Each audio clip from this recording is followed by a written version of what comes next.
أعوذ بالله من الشيطان الرجيم بسم الله الرحمن الرحيم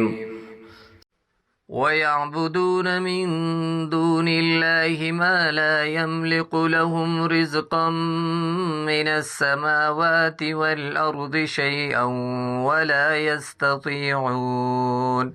فلا تضربوا لله الأمثال إن الله يعلم وأنتم لا تعلمون ضرب الله مثلا عبدا مملوكا لا يقدر على شيء ومن رزقناه منا رزقا حسنا فهو ينفق منه سرا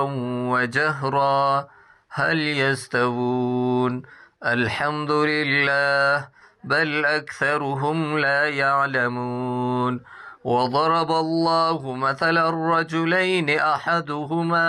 أبكم لا يقدر على شيء وهو كل على مولاه أينما يوجهه لا يأتي بخير هل يستوي هو ومن يأمر بالعدل وهو على صراط مستقيم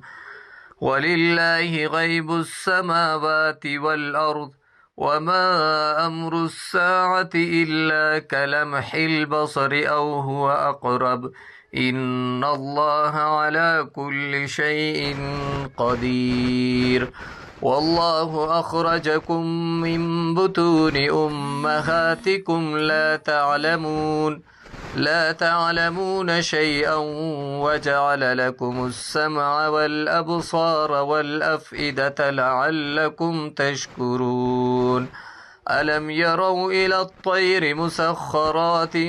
في جو السماء ما يمسكهن إلا الله إن في ذلك لآيات لقوم يؤمنون صدق الله العظيم والسلام عليكم ورحمة الله وبركاته